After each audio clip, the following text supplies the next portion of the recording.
tiptoes through the morning dew, watching butterflies in blue. With gentle paws she taps the ground, making sparkly, giggly sound. Parrots laugh from branches high, echoing her joyful cry. She climbs along with mighty cheer, whispers, "Anyone hiding here?"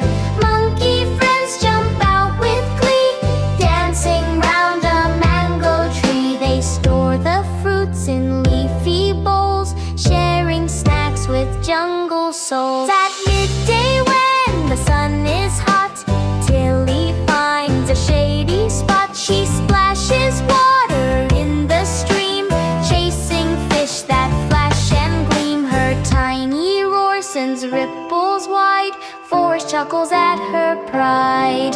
When evening paints the sky in red, Tilly nods her sleepy head. Fireflies twinkle all around, lighting up the cooling ground. She curls beside her mama's fur, purring soft with gentle purr. And when the moon climbs high above, the jungle hums its song of love. Tilly dreams of playful days, running through the forest maze.